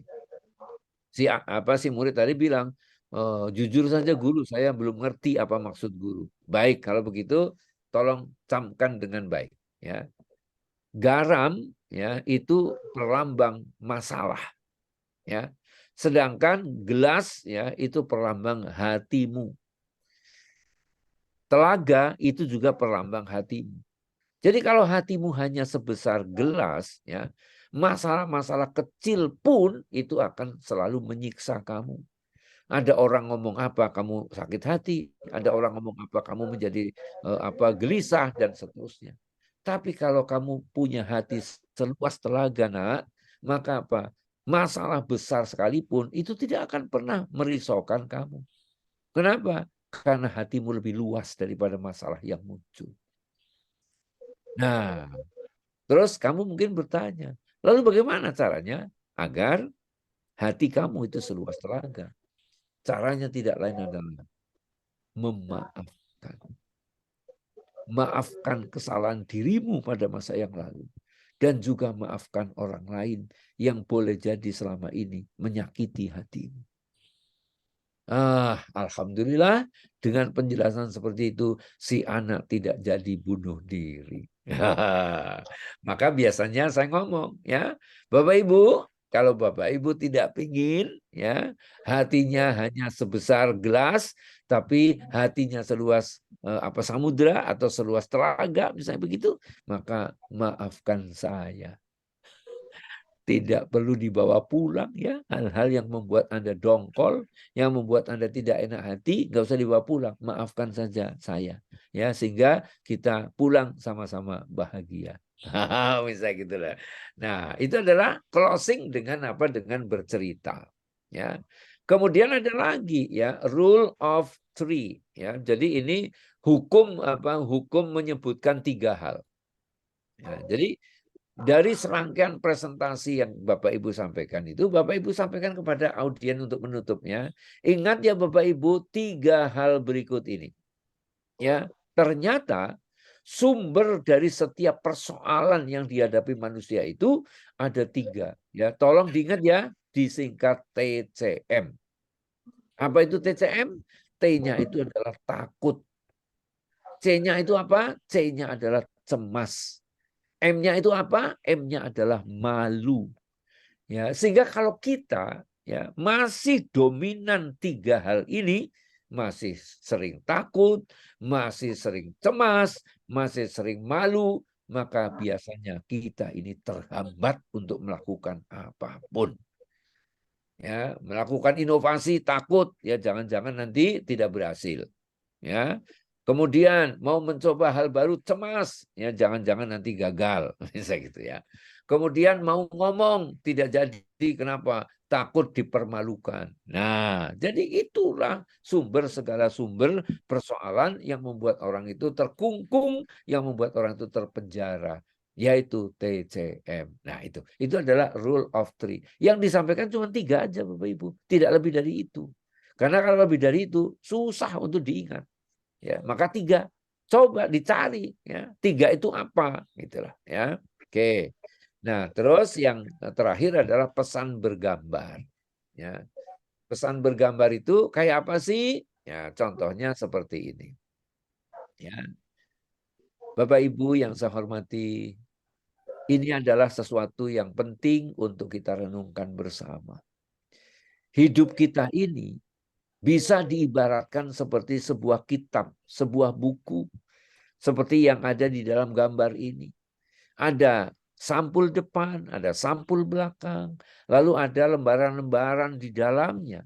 Dan lembaran-lembaran itu ada 2. Yang pertama yang sudah ada tulisannya, dan yang kedua yang masih polos, yang masih bersih. Maksudnya seperti apa? Maksudnya seperti ini. Ya, cover depan itu adalah tanggal kelahiran kita. Cover belakang adalah tanggal kematian kita. Kalau cover depan, semua orang tahu tanggal berapa kita lahir. Tapi cover belakang senantiasa menjadi misteri. Tanggal kematian tidak akan pernah kita ketahui, tapi pasti datangnya. Sedangkan halaman dalam, ya itu adalah aktivitas kehidupan kita. Yang ada tulisannya berarti sesuatu yang telah lalu, yang telah kita lakukan. Sedangkan yang kosong, yang masih putih bersih, itulah hari esok kita. Itulah kesempatan yang Allah berikan kepada kita. Pertanyaannya adalah, akankah halaman kosong itu ditulisi sama dengan yang kemarin-kemarin? Atau Bapak Ibu ingin menuliskan yang lebih bermakna? Bapak Ibu ingin menuliskan yang lebih bermutu, yang lebih bernas, yang lebih berkualitas? Mana yang mau Bapak Ibu lakukan? Audien biasanya menjawabnya, saya ingin menuliskan sesuatu yang lebih baik. Nah, kalau itu yang Bapak Ibu inginkan, berarti Bapak Ibu harus berubah. Gitu ya. Jadi satu kata kuncinya adalah Bapak Ibu harus berubah. Tuh, itu adalah pesan bergambar, ya. Oke, Bapak Ibu yang saya hormati, ya, itulah topik kita malam hari ini, ya, seri yang kedua, ya. Nah, kalau Bapak Ibu pingin mendapatkan materi-materi yang lain lagi, ya, insya Allah tetap bergabung di dalam grup WA ini, ya.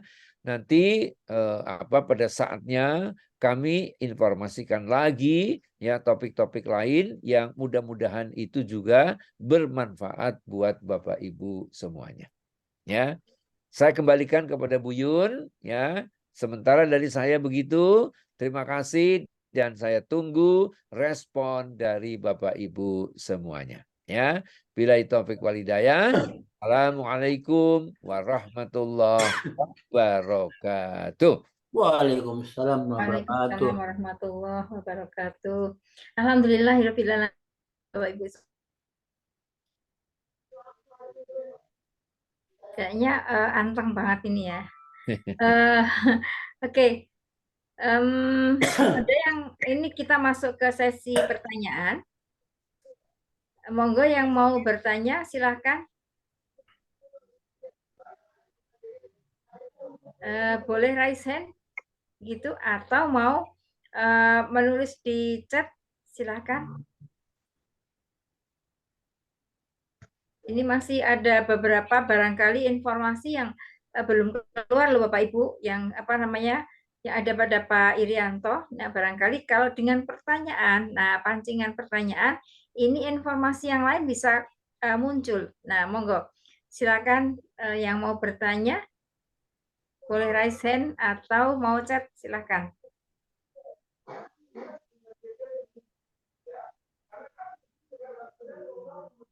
Biar Pak Heri, ya. Pak Heri Dianto kayaknya. Pak Heri mau silakan mau bertanya monggo Pak. Belum, Coach. Alhamdulillah Pak Heri, apa kabar? Alhamdulillah. Sehat-sehat, Pak. Begitu juga Pak Ibu. Alhamdulillah. Monggo yang mau bertanya silakan. Monggo. Dari DMC ini monggo mau bertanya silakan. Atau Bu Retno. Monggo silakan.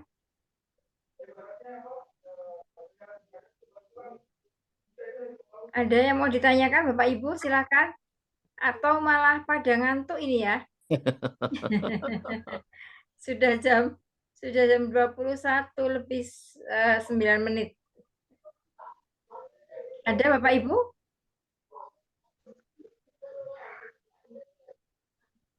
Monggo diawali oleh siapa? Monggo Mas Gun juga boleh kalau mau bertanya silakan. Karena biasanya Bapak Ibu yang mengambil profesi atau memiliki profesi sebagai guru, ya, ini bagaimana kita memberikan sesuatu hal yang menarik ya pada anak-anak didik kita, ya, sehingga anak didik kita itu kalau kita berpresentasi itu selalu terpaku.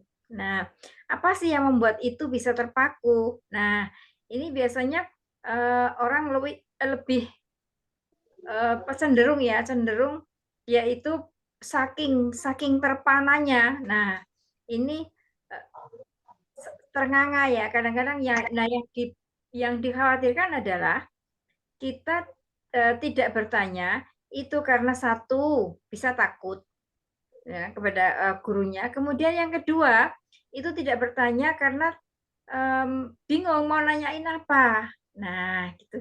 Nah, yang ketiga ini malah agak bahaya lagi, tidak tahu apa yang harus ditanyakan. Nah, monggo Bapak Ibu silakan yang kepingin ya, kepingin sekali untuk bertanya.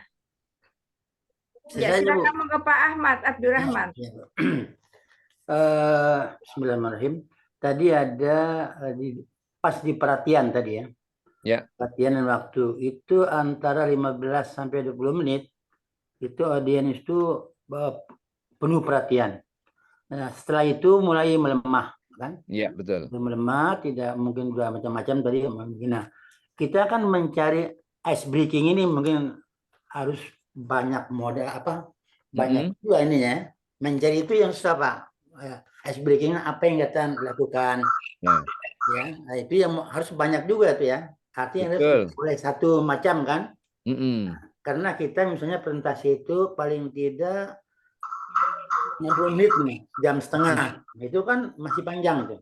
Ya. Berkesan jam setengah atau 90 menit. Nah, kita kan nggak mungkin sekali ice breakingnya. Bukan ada 3 kali. Nah, itu mungkin ya yang saya agak mencari ice breaking itu yang itu loh gimana tuh caranya? Baik. Bisa segera dijawab. Ya, oke. Terima kasih Pak Ahmad Abdurrahman. Kalau misalnya konteksnya itu adalah pengajian misalnya gitu ya. Kenapa sih misalnya Cak Nun ya, Cak Nun itu. Itu pengajiannya itu disertakan musik juga itu. Musik itu adalah ice breaking Pak Ahmad. Iya, ice breaking itu. Jadi tidak kemudian terus-terusan beliau tuh ngomong, enggak, tapi diselingi musik, gitu loh, ya. Nah, kalau kita tidak harus dengan musik, misalnya kita melantunkan sholawat bersama-sama, gitu loh, ya. Itu adalah ice breaking itu, ya. Sehingga memang kalau kita itu bisa menyiapkan ya dalam kurun waktu 90 menit ya, tinggal dibagi aja Pak. Kalau dibagi 15 menit ya, berarti harus menyediakan berapa ice breaking itu, gitu loh ya. Nah, ice breakingnya boleh-boleh saja sama. Tadi itu misalnya Pak, sholawat diulang-ulang pada menit yang kesekian, nanti sholawat pada menit kesekian sholawat. Tapi kalau sholawatnya mau dibuat variasi itu lebih bagus ya, biar tidak bosan, begitu ya. Jadi memang kita harus punya persiapan gitu ya. Dulu Pak ya, ketika saya awal-awal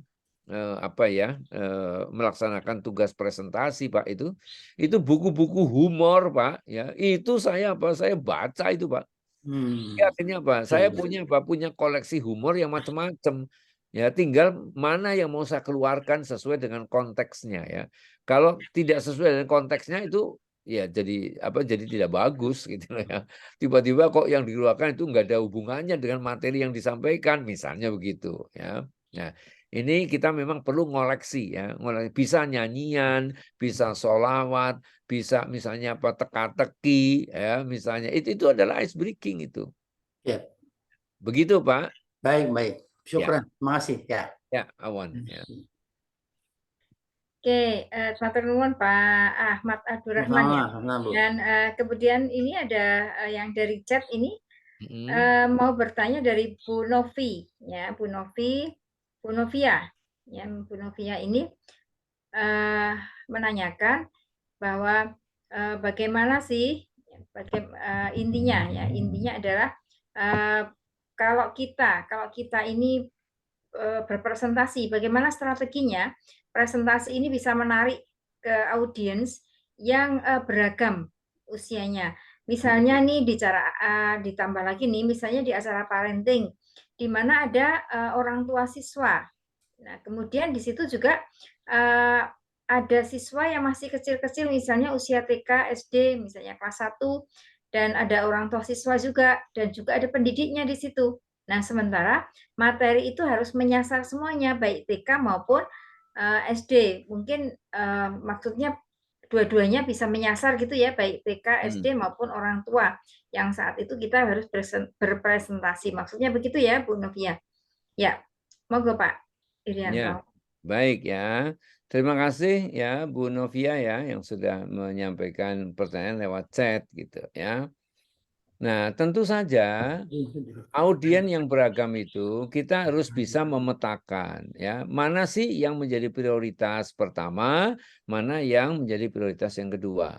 Ya, kan nggak mungkin ya acaranya parenting ya, tetapi prioritas pertamanya adalah untuk anak-anak gitu. Kan nggak mungkin itu gitu loh ya.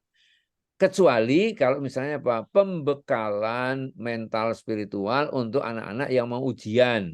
Nah, kalau itu prioritas pertamanya anak-anaknya, orang tua prioritas yang kedua. Nah, kalau acaranya parenting, tentu saja prioritas pertamanya adalah orang tuanya. Nah, baru kemudian anaknya nanti menjadi prioritas yang kedua. Dan itu semuanya bisa dipenuhi dengan teknik misalnya ya. Ada permainan yang dilakukan melibatkan orang tua dengan anak. Gitu loh ya. Jadi misalnya ini contoh ya. Contoh anak sama orang tua itu dikasih satu game ya, atau misalnya dikasih kertas untuk menggambar bersama gitu ya, menggambar bersama antara orang tua dengan anak gitu ya. Itu sudah sudah melibatkan semuanya itu. Ya, orang tuanya dapat dapat aktivitas, kemudian anaknya juga dapat aktivitas. Bagaimana kalau jumlah besar? Kalau jumlah besar bisa saja, misalnya ibu menayangkan satu gambar. Gambar ini untuk anak-anakku semuanya. Ayo perhatikan gambar ini gambar apa ya? Yang bisa menjawab dengan benar ada hadiah. Makanya ayo diperhatikan ya. Kalian pasti bisa menjawab dari pertanyaan dari ibu ini. Nah, gitu ya.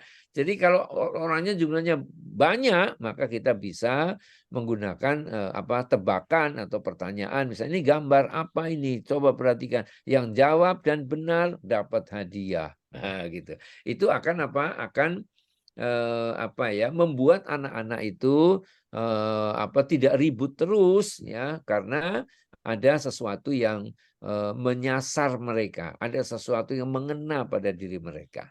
Keterlibatan kurang lebih begitu ya, Bu Novia ya.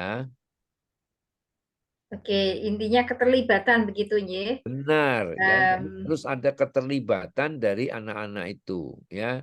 Jangan jangan dibiarkan begitu rupa ya, nanti mohon maaf ya menjadi tidak terkendali gitu ya, kalau kalau mereka tidak dilibatkan. Oke.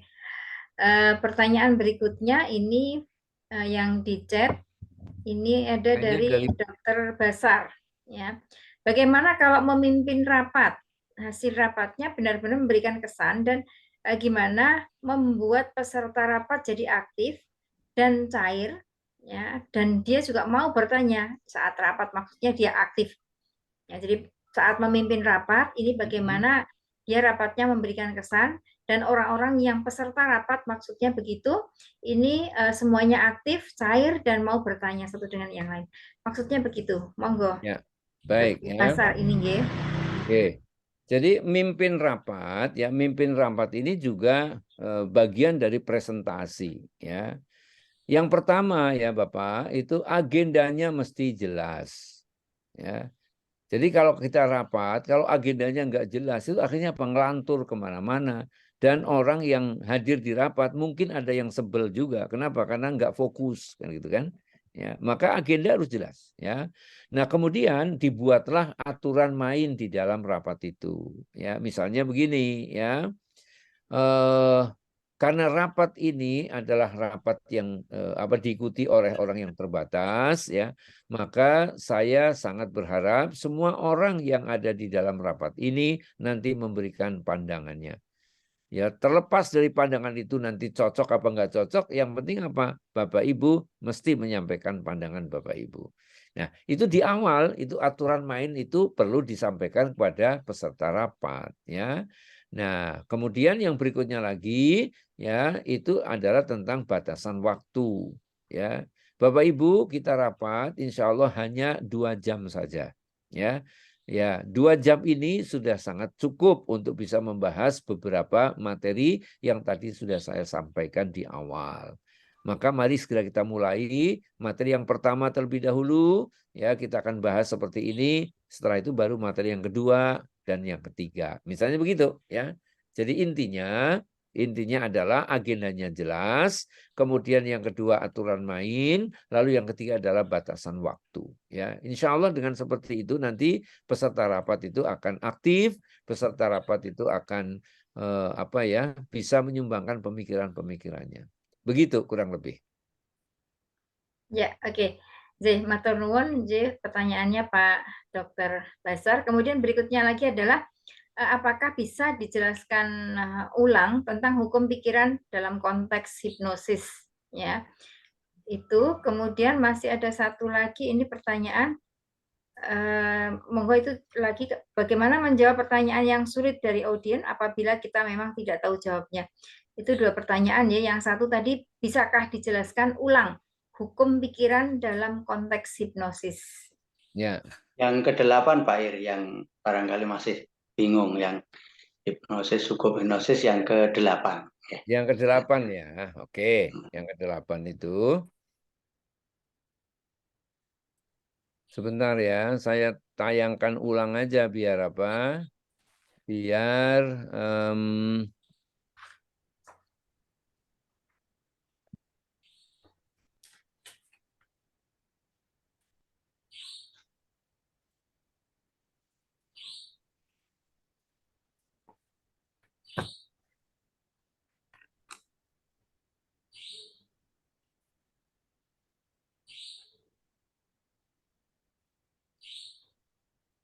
ya nih ya.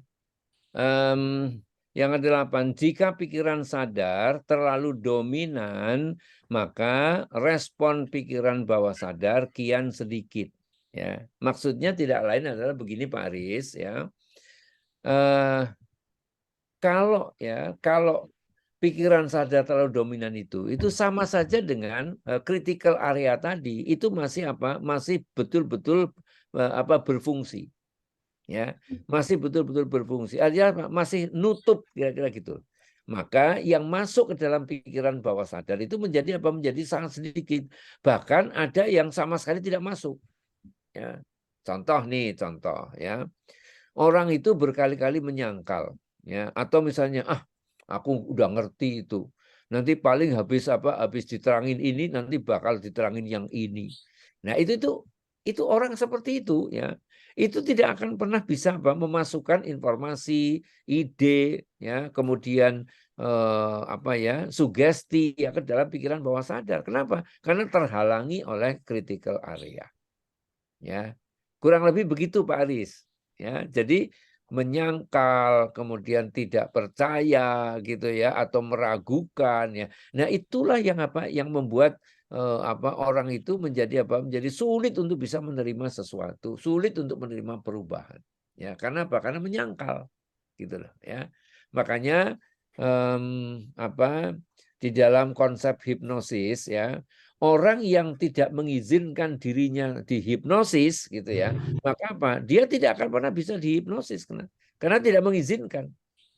Begitu kurang lebih penjelasannya Pak Aris. Jadi, mudah-mudahan sudah cukup ya Pak Aris ya. Artinya cukup serahkan. Jadi, kemudian pertanyaan berikutnya tadi dari Bapak Muhammad, bagaimana menjawab pertanyaan yang sulit dari audiens apabila kita memang tidak tahu jawabnya sesungguhnya, misalnya gitu ya. Jadi kalau misalnya ngajar gitu ya, ada pertanyaan yang kebetulan tidak bisa terjawab ya dari audiens ini, pertanyaannya cukup sulit gitu ya. Nah, gimana respon kita? Maksudnya begitu nih dengan pertanyaan sulit itu. Monggo. Kalau ini konteksnya adalah pertemuan yang berlanjut gitu ya. Misalnya apa? Kita sebagai guru ya kan, kalau hari ini ketemu nanti mungkin pekan depan kan mau ketemu lagi misalnya gitu ya. Maka kita bisa saja menyampaikan, mohon maaf ya anak-anak, untuk pertanyaanmu yang satu ini ya Bapak masih ragu-ragu untuk bisa menjawabnya. Ya, oleh sebab itu Bapak mohon izin ya untuk bisa mencari referensi yang lebih akurat. Insya Allah pekan depan pertanyaanmu Bapak jawab. Itu kalau memang kalau memang mau berlanjut gitu loh. Kalau mau berlanjut. Tapi bagaimana kalau presentasi itu hanya sekali saja, hanya sekali kemudian kita mendapatkan pertanyaan yang kita belum jawab atau kita belum bisa menjawab. Ya kita jujur saja mengatakan bahwa mohon maaf ya untuk pertanyaan yang ini ya, saya memang merasa kurang yakin untuk bisa memberikan jawaban. Tapi bukan berarti bahwa Bapak tidak bisa mendapatkan jawabannya. Silakan catat nomor saya Ya, kemudian Bapak nanti bisa ingatkan saya untuk apa saya bisa menjawab. Ya, insya Allah ketika nanti saya sudah mendapatkan referensi yang saya yakini itu benar, maka saya akan berikan jawaban kepada Bapak. Nah, gitu ya. Jadi jangan kemudian terlalu lugu. Aduh Pak, saya tidak bisa menjawab pertanyaan Bapak itu. Wah, jangan seperti itu. Ya, itu menurunkan kredibilitas kita itu kalau seperti itu. Ya. Gitu kira-kira. Atau bisa juga jangan asal jawab gitu. Karena gengsi. Oh, Karena tidak. gengsi, terus dijawab apa asal jawab gitu, tapi tidak akurat gitu. Bisa juga. Kalau kita kepingin apa ya kredibilitas kita tidak jatuh, ya. maka saya sarankan untuk jangan asal jawab. Ya. Kita harus mempertanggungjawabkan apa jawaban kita itu, gitu loh. Makanya lebih bagus ya kita memberikan kesempatan kepada orang itu untuk kembali bertanya, misalnya Pak lewat WA atau lewat email atau apa gitu. Nah, ketika kita punya waktu untuk mencari referensi atau sumber-sumber yang lebih apa bisa dipertanggungjawabkan, kan kita menjawabnya jadi lebih mudah. Begitu Pak Abdurrahman. Ya, siap. Insyaallah. Matur nuwun Pak Muhammad dan juga Pak Ahmad Abdurrahman ini yang sudah menambahi ya. Monggo Bapak Ibu masih ada yang mau bertanya? Bila tidak kita foto terlebih dahulu ya. Monggo ini hostnya minta tolong untuk kita foto bersama ya. Tolong dibuka mungkin ya kameranya bisa dibuka sebentar untuk kita foto bareng-bareng. Siap.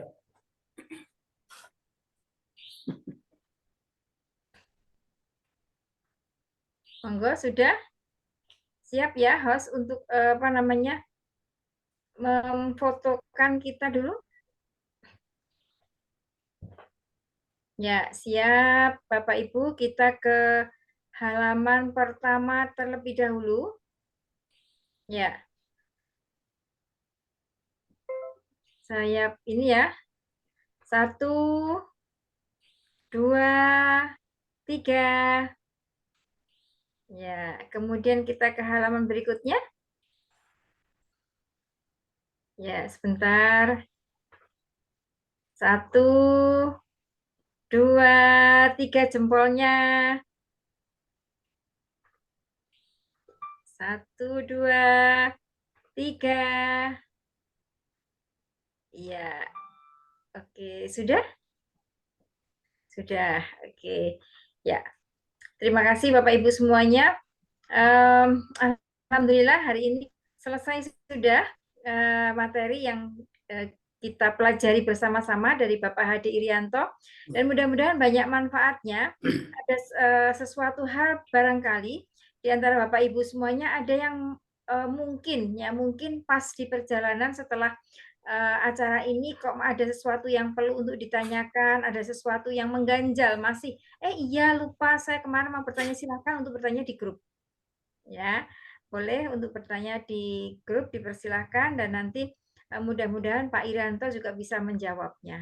Bisa materinya ditiangkan di grup, Pak. Insya Allah nanti ya rekamannya kita berikan besok ya Bapak Ibu kalau kita sudah unggah ke YouTube. Kemudian materi nanti juga bisa kita berikan. Ya, besok hari kita berikan materinya. Begitu Bapak Ibu semuanya dan alhamdulillah hari ini kita akhiri pertemuan kita hari ini tapi tidak selesai ya. Pertemuan ini atau silaturahmi kita tidak selesai sampai di sini saja. Banyak hal yang bisa kita diskusikan ya. Yang ini menyangkut berbagai macam hal tentang presentasi. Nah, monggo bisa bertanya lebih lanjut kita di grup. Kemudian beberapa hal yang barangkali juga bisa kita informasikan nanti di grup ya barangkali ini bisa sebagai tambahan referensi kita. Jadi begitu Bapak Ibu semuanya, saya Yundaru Nurantini dan Bapak Hadi Irianto juga barangkali dan juga host ya yang menemani Bapak Ibu pada malam hari ini. banyak salah kilaf yang kami perbuat atau tutur kata, tingkah laku kami yang tidak berkenan di hati Bapak Ibu semuanya, mohon dimaafkan yang sebesar-besarnya. Dan akhirul kalam, wassalamualaikum warahmatullahi wabarakatuh. Waalaikumsalam warahmatullahi wabarakatuh. Pak Ir. Terima kasih Pak Ir. Sama-sama. Selamat beristirahat ya, insya Allah. Ketemu lagi dalam topik-topik yang lain gitu ya. Insya Allah. Baik, terima kasih banyak. Alhamdulillah. Semoga kita tutup bareng-bareng ya, Mbak Host. Ya. Ye. 1